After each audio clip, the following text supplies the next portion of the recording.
Hi, my name is Umberto Mucci and this is We the ItaliaNews, a podcast about Italy still during coronavirus times. Today is Thursday, September 8, 2022, and this is the first episode of the fourth season of We the ItaliaNews. Dear friends, August is over, summer is ending, and We the Italian News is back to try to tell you what is happening in Italy, where there is no shortage of problems and plenty of worries, although tourists, especially Americans, have returned to and have filled in Italy where there have been almost no coronavirus restrictions, although the economy is fairly recovering, at least for the moment, and for the first time in years the number of unemployed has dropped below the 2 million mark. Schools begin again these days, and students will finally be able to return to classes without masks for the first time since the pandemic began.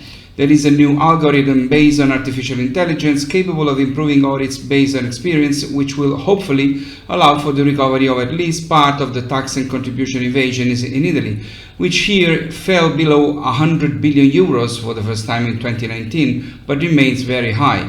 The European Recovery Plan also put as one of its goals to erode the huge tax gap, the gap between taxes owed and taxes collected. Meanwhile, the euro has fallen its value against the dollar, and right now a dollar is worth more than a euro. This is good for exports of Italian goods to America and for American tourists coming to Italy, so I strongly urge you to keep buying made in Italy and coming on vacation here.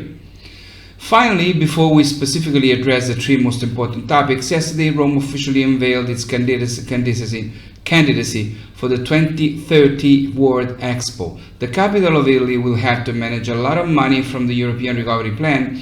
We will host in 2023 the Ryder Cup, the third most important sports event in the world for popularity. In 2025 we will have the Jubilee that is held every 25 years. And finally, Rome hopes to be able to organize the Expo in 2030.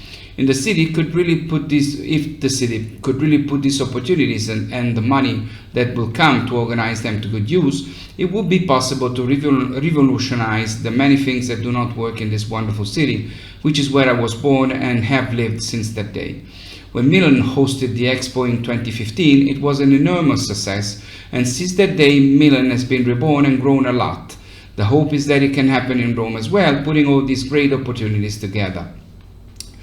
The first of the three important topics to explore is coronavirus. We had a fairly quiet summer in which we often behaved as we did before the pandemic. The most observant of us still wear masks in supermarkets or in very small enclosed places like elevators, and it is still mandatory to do so in hospitals and nursing homes. But otherwise, other than perhaps disinfecting our hands often, life seems to be back to what it was before.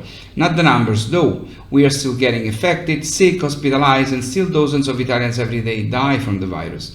We are getting used to all this, and now there's hope for the new vaccines just approved by the European and Italian drug agencies, updated to combat the variants that appeared this summer. But the new Italian study says with certainty that those who have taken COVID have perennial protection and much stronger than that given by vaccines. According to this study, those who have already contracted the virus no longer need the vaccine. It may happen that they become infected again, but they can never get sick with COVID, as with any seasonal flu. No person who has overcome the infection has ever ended up in an intensive care unit because of COVID, again according to this promising study. In any case, the situation is pretty much under control for the time being here, but in past years the fall and then the winter have brought numerous more problems than the summers, and so we should all be very careful, hoping that soon we'll be coming out of this nightmare. The second important topic is the war in Ukraine, which has now started more than 6 months ago and gives many concerns in Italy. Without going too much into specifics, Italy continues to support Ukraine in every way, and all parties promise that if they win the elections they will continue, although there are those who do so much less strongly than others.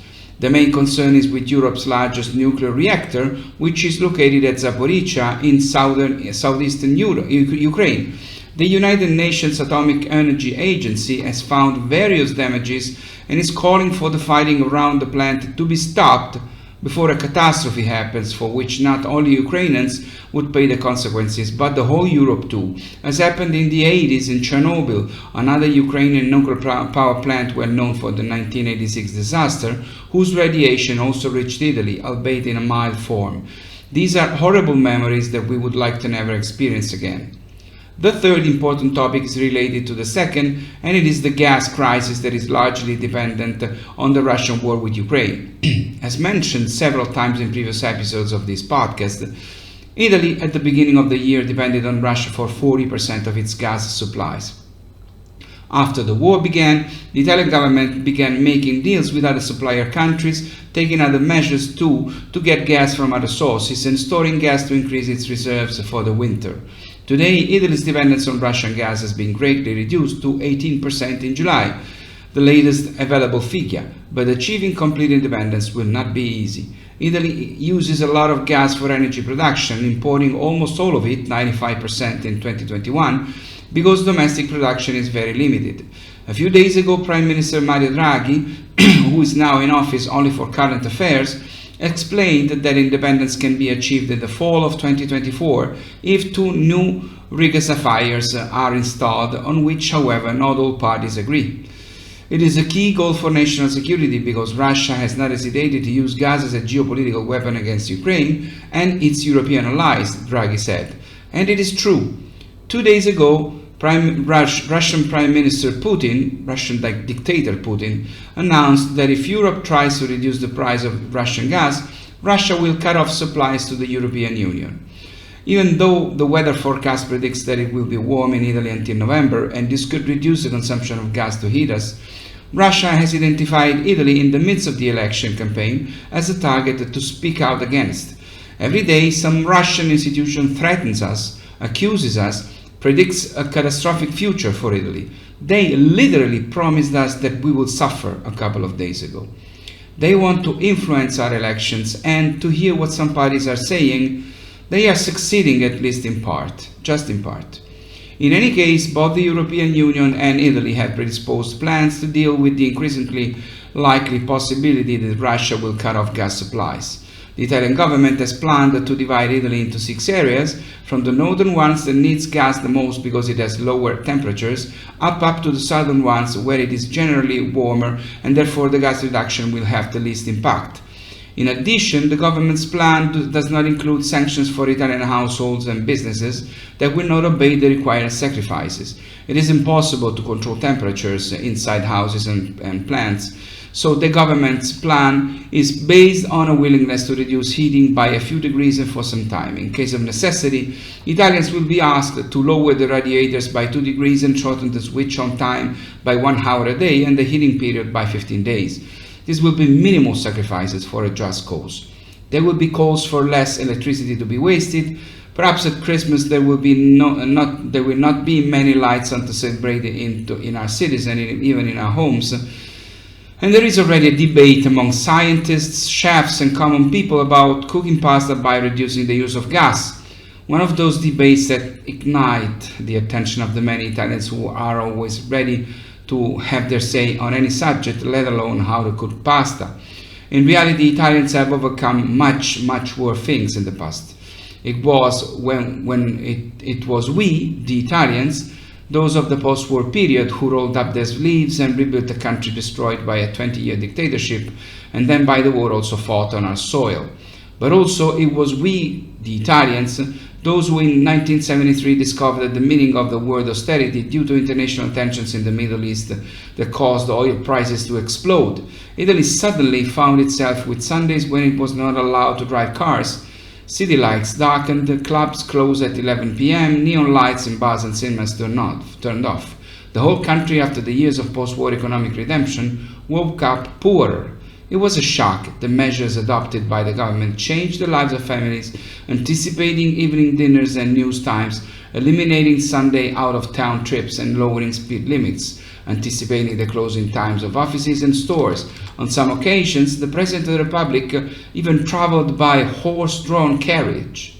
We are entering a difficult winter, Prime Minister Mariano Rumor explained on television back then in 1973. And that is exactly what the European Economy Commissioner Italy's Paolo Gentiloni said yesterday. We are entering a difficult winter. But as is often the case, the austerity of 1973 was also an opportunity for we, the Italians, to put our ingenuity, our resilience and our inventiveness to good use without giving up the fun. Let's do it again. This time winter will be hard, but we will get through it. Make no mistake. It's all for now. It's all for today. I'll see you next Thursday. Please stay safe. Please take care. Please enjoy your life. My name is Umberto Mucci. This was We the Italian News, the first episode of the 4th season. Ciao from Rome.